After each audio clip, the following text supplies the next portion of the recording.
All right, so this morning we have Brad Golson with us today. So, Brad, what does your career path look like so far?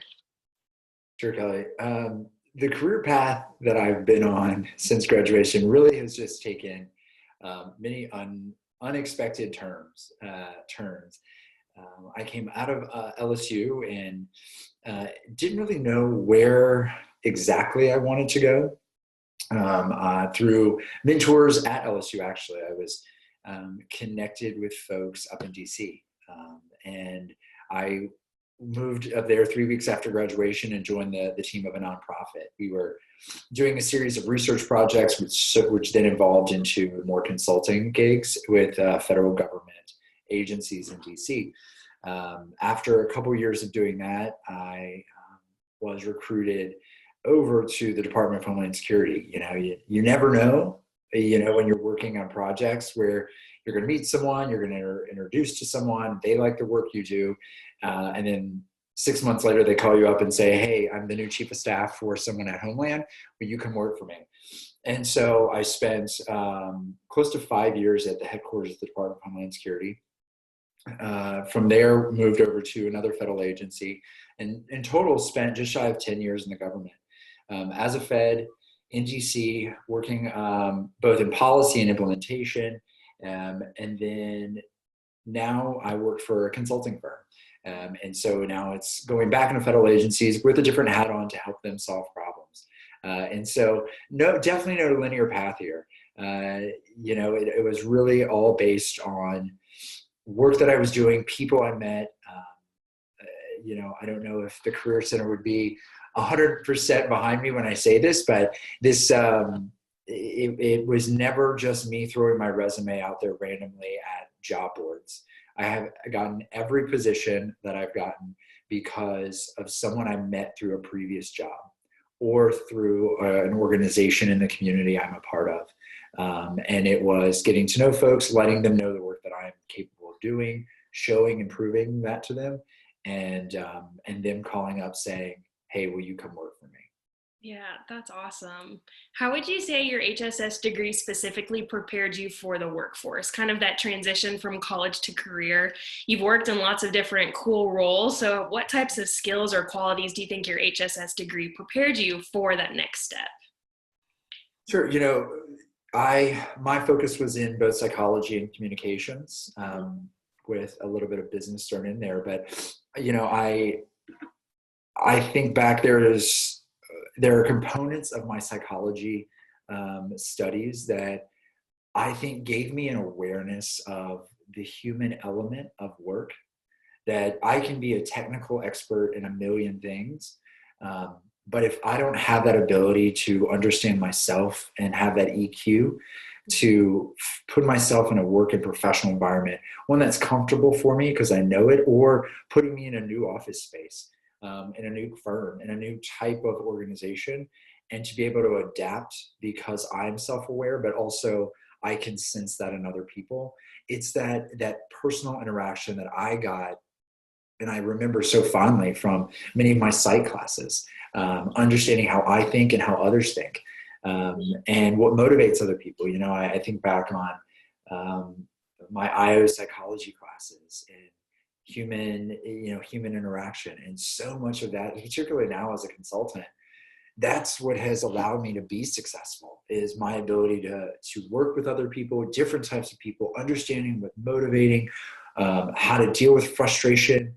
That has been so helpful. And then the other side, my work in the communication space. I mean, I don't care what field you go in. That's just paramount to your ability to interact with other folks.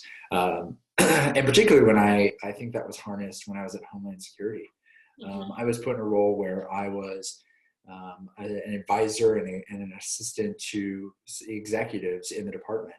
And that ability to succinctly write something, to be able to describe a complex problem in very layman's terms to someone who doesn't have the technical knowledge so that they can make decisions. And to do that literally 3 minutes before a meeting, because they say, "I'm running from this meeting to this meeting. Brad, come in here and help me understand what they're going to be talking about and what decisions I should make." And Mhm. so that just foundation of knowing how to distill very complex data sets or bits of information or complex scenarios, and to distill it down into very plain language, 30-second elevator pitch. This is what we're talking about. Um, I really feel that was foundational to my success at Homeland Security and my ability to be elevated in the organization at the pace at which I was. It was because I had a strong foundation in doing that. And so folks who are who have the opportunity now to develop those softer skills, those have great opportunity for you in the future if you can take the time now to really master them, understanding the concepts that are foundational to those, and then practicing them in class with your professor, with your groups, practicing them in organizations that you're a part of and that you're involved with on campus or outside of campus. Great testing ground for you just to solidify these skills such that you get in the work setting and you've already got it. Because so much of the workforce these days is you can only learn so much outside of the job. So much of what you do comes when you get into that position and learning terminology and learning the ins and outs and the systems we use. But some of that foundational stuff that I'm talking about, if you can master it beforehand, you're going to be leaps and bounds ahead of many others, I think. Mhm. That's awesome. As you're thinking about bringing on interns or even full-time hires with the work that you do, is there a certain experience that you look for specifically? I know you talked about just like those communication skills are so vital, but is there like certain leadership or campus involvement or even extracurriculars or things that you look specifically for when bringing someone onto your team? Sure. You know, as someone who was very involved at LSU Mhm. and in many different facets of the campus, um, my first kind of glance is to see were they involved with anything. For to me, that reads to me that they have taken the time to put themselves in situations to interact with others to accomplish a goal. Because there's so many who can just show up, go to school, get their grades, and leave, and that's so important. Um, but I always take a scan for were they involved on campus outside of their academic, or even were they involved in extracurricular linked to their academic studies. Mhm. That shows me that they do have that sense of EQ. They have had experience, hopefully in leadership positions, because that tells me that they have a proactive nature about them. Mhm. That they're not ones that just want to check the box and leave, that they're ones that want to engage and go the extra mile. Um, that's so important. The other thing that is important to me is if I bring on an intern, whether they're paid or unpaid, they're going to get some professional development from me and from my teams. And so I want to invest in individuals where we can have something more to talk about than just work, you know. Mhm. And that's not my, that just may be a personality or the type of culture I create in my office. But um, if we bring someone on board, it's someone that we want to nurture because we might end up hiring them, and it's someone that we want to enjoy working with. Uh, Mhm. and knowing that folks took that extra step to be involved on campus tells me they're the type of person that is willing to invest far more than just what is required on the job, that they want to do extra. And it's not just extra work, but they want to get to know their colleagues. They want to develop a mentor inside the organization. And just an initial read of a resume, seeing that there's other curriculars that they take on in Mhm. a small way communicates that to me. Yeah. Um, I will say this, and those who were at LSU while I was at LSU, I think would agree with me. There was so much of my undergrad career that I focused so much on my extracurricular that I put a lot of weight on that carrying me into Mhm. my profession. And so I would just flag that for anyone still in their undergrad or even in their master's is don't rely on your extracurricular to carry you. Mhm. I don't care how many times you were president of any organization. Mhm. Um, that will communicate to me as an employer that okay, they've got some leadership skills, but make sure you remind yourself that you're at LSU Mhm. to get an education and that your GPA is very important. Mhm. I would, lesson learned. I forgot that sometimes when I was in school, and so um, make sure you recognize your priorities, that it's so important to be involved and develop yourself outside of the classroom. But the reason you're at LSU is for those classroom experiences as well. So make sure you balance that, and that's going to make you a very attractive candidate to me, in a resume and an interview, and open the door a little bit wider for me wanting to bring you into my organization. That's awesome. What is your favorite part about the work that you do? What gets you excited every day to go to work? The types of projects that you do or the people that you serve? What do you love about the industry? Sure. I'll touch on two. I'll touch Mhm. on the government side because I spent the majority of my career as a government employee, Mhm. working in the United States government, and then now as a consultant. Mhm. Um, what do I learn? What do I love? I think by nature I'm a problem solver. That the opportunity to fix things and to solve problems is something that definitely gets me pretty excited to go to work. The What I love about being in the federal space, to be honest, is that I know that my work directly correlates to the ability to impact the American citizen, to impact the taxpayers. That one of the projects I'm working on now, it's ensuring that, where we allocate our funds in terms of new investments in the government, so new IT investments, so software platforms to make it easier for the United States citizens to get whatever service they need. We help one of our clients figure out where they're going to invest taxpayer dollars to make it easier for citizens to interact with the government. I know the results of that work is going to impact the taxpayer. So it's going to make it easier for them to do something they need or get something they need. And so that's money well spent. Mhm. When I was on the federal side, I was in the front lines helping to make those decisions. And so not only is it to solve problems, but it's to solve problems that matter, Mhm. and have impact, I think is a better way of saying it, that have great impact on our country. And that's what gets me jazzed in the morning. The other thing I would say that isn't unique to into those industries is, I am very sensitive to surround myself with people that I have fun with. Mhm. If you can go to work and have fun with your colleagues, then it makes all the difference in the world. It makes times like this when, this is uncharted territory and unprecedented of how do we work in these times. Right. Um, but it makes it so much better when you can call someone, text someone, and say, all right, how are we going to figure this out? And you know that you're in this together. And I flag that because that's how I hire. Mhm. I hire first on making sure someone has the skill sets I need to make us all successful, that complement me and the others on my team. But then the second lens that I look at is this someone that I'm going to enjoy being in the office with for 8 hours? Or if we've got to stay late to work on a project or do something for a client, is this person going to stay with me and fight this out? And we're just going to laugh, cry, figure it out, yell at each other. But at the end of the day, we're going to be good friends, and Right. that's kind of a person that might be personal to me, but I don't think I'm alone in that we spend more time at work than we do at home. Mhm. Surround ourselves with people that we actually enjoy. And so again, I say that because the interview process is so important to me, because that's what I draw out. Mhm. That's Those one of the things that personality traits. Yeah.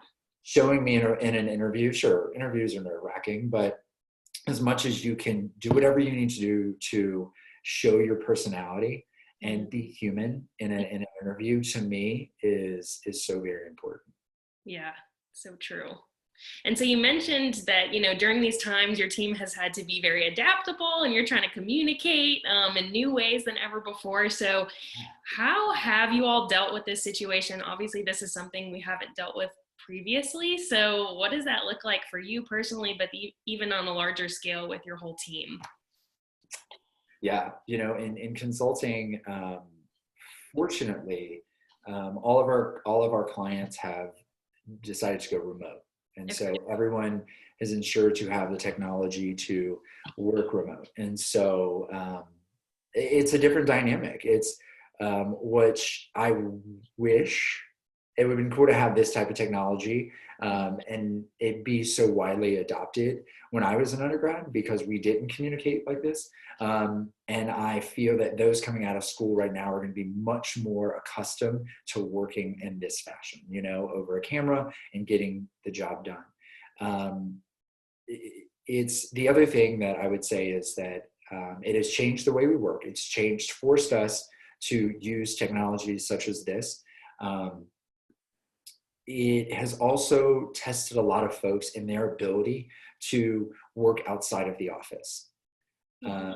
We become so accustomed of, hey, I'm going to go sit in the library and study, or I'm going to sit in the same chair and do this. And it doesn't change when you're in an office. You know, you're accustomed to your office, and then all of a sudden you wake up and your desk is only 10 feet from where you just woke up, you know, or from where there's a kitchen full of food that you can go eat, you know, and there are many distractions. And so it has really tested our ability to have some self-discipline, to get up, to shower, to have your breakfast, to get dressed like you normally would, and to sit down and work. And that's something, frankly, that with my clients and with my teams, we've joked about over the past few weeks. And you know, I don't know how PC, but you know, one of my friends said, you know, he's deciding to grow out his beard, and he said the new look is disaster casual, like, oh my gosh. like crazy times. And but what's so interesting is I had the conversation with my team of, we're so used to seeing each other in shirt and tie and maybe suits, and we're freshly shaven or we're groomed and our hair is fixed, and this is permission that you don't have to be like that every day. But what I do need is 100% of your attention and the time that we would normally work, and to deliver high quality product. And so the standards have not changed, the mechanisms and the platforms, but as a leader in the organization, I had to give my folks permission to say, it's okay to show up on camera and not be in a suit. Right. Okay. And so I communicate that to students today because, again, re-emphasizing the importance of communication, and as a leader, giving permission where you can give permission for folks to just do the work and be themselves, because that's where we find ourselves. It's not an environment right now where show me your best suit, you know, or whatever it was before, because it doesn't matter. It's just like, let's get the work done. So it definitely has changed that side of my work. The other thing, Kelly, that I haven't talked about, but I'll just mention, is that I have a second job. I have a side hustle, if you call it a part-time job in the fitness world, where I train folks and I work at a boutique fitness studio. And for those folks who are interested in that type of work, I'll just throw out there, I mean, many of the things that we've talked about in terms of communication, EQ, even more sometimes in consulting, because that's in an industry where people pay you to take your class or for you to train them. And so that world is very different. That it's very different. However, these same core skill sets that we're talking about have made me successful in that world as well. And so I mentioned that for the versatility. And I also mentioned that because in times like this, many of my peers in that industry, their day-to-day has changed because we don't have a studio to go to.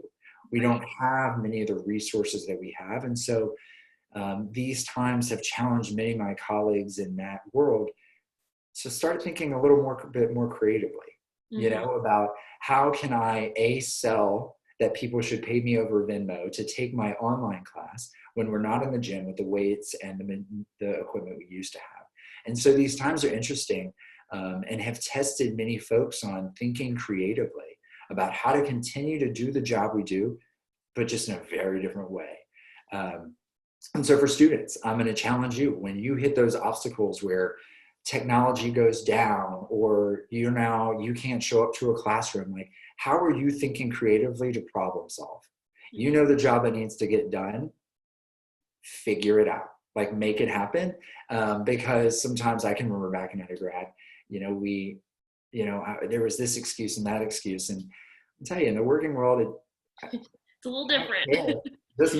I need you to do this job, figure it out. And in some cases, honestly, with the world we're living in, folks' livelihood and their ability to pay rent is dependent upon their ability to be creative and think outside the box. And so the next time you want to come to your professor with an excuse, or your advisor for a student organization, or a leader in an organization with an excuse of why something didn't get done, remember this. Remember that this is your chance to be tested and to be like, no, I'm not going to give that excuse. I'm going to figure it out and just deliver the solution that we need to deliver.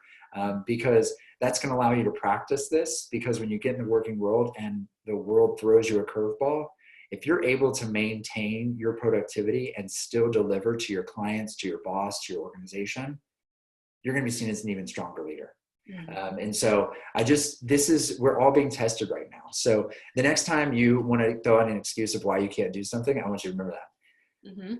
That's great advice. No, that's really good. Okay, we are down to our final question. So what is the best advice for our first year students as they are starting to navigate different careers and kind of identify, ways they might want to get involved in college, or even looking at post-college in the years to come? What is your best advice for them at this time? Yeah, I'm jealous. One, I wish I could go back. So live every moment. Like, just love your time at LSU. I loved my time at LSU, and I loved it because I got involved, because I became a part of the campus community, and that looks different for everyone. Find places that that you are comfortable, but also find the places that you're not uncomfortable. Because what that forces you to do is interact with a different type of person than you normally would interact with. Step out of your comfort zone every now and then. And maybe do things, join organizations, or be a part of organizations that are just curious to you. There's no harm in showing up to a meeting, or reaching out to, the president of an organization, say, I would love to grab coffee. So I think on the involvement side, get involved in a diverse portfolio of things that are going to challenge you and help you grow. The other thing I would say is start exploring careers right now. I mean, nothing locks you in. My eyes were opened when I was literally a roommate of mine in college. We were talking about careers, and my roommate, I had mentioned consulting, and my roommate said, well, my dad's a consultant. And I honestly just said, well, can I just talk to him? And I had an informational interview with him, 15 minutes, literally in his office, 15 minutes. And that turned into a full summer internship that really said, maybe consulting is something I want to do one day. And here I am. Very cool. And so I would say, don't let a summer go by that you're not having informational conversations, or you're not exploring an internship. Don't let, if you have extra time in between your classes and during your work week, maybe get a part-time job in a field that interests you. Spend a semester doing it. Hey, it's just as helpful to learn that you don't want to do something as learning that you do want to do something. Because when you get out in the real world and your livelihood depends on it, there's a lot more at stake there. So I would say, where you are right now, the worst thing you can do is just sit on your hands and do nothing. Get out there, have conversations. A 15-minute conversation with someone in a career field that interests you can totally change the trajectory of your career. You never know. And so again, the worst thing you can do is do nothing. And so use the Career Center, use your professors, use your advisors, use your friends to get connected to folks that could give you that insight. I wish I would have started that process a lot earlier than I did. But once you do it once and twice, it becomes a lot easier. And honestly, you never know where that's going to lead you. So if you are at home at this time and you're quarantined and you're find yourself bored, turn off the television, turn off Netflix, Hulu, whatever, and maybe get on LinkedIn, or maybe set up a phone conversation with one of your family members that has a career in a field that you're interested in, or reach out to a professor and say, hey, do you have 10 minutes just to chat? Develop your set of questions. What do you love about your job? What do you hate about your job? Did you ever think you were going to be here? What's making you successful in that field? I'm sure Kelly and her colleagues have many other suggestions of questions you should ask in those situations. 20 minutes out of your day to do that could be just truly transformational to your career. So that's where you can start right now. Awesome. Well, thank you so much, Brad. We are so grateful for your time and all of your advice, and just ways to make the most of this situation that we're in and how to keep learning about careers and connecting with great professionals like you. So thank you again. We are so, so grateful. My pleasure to do it.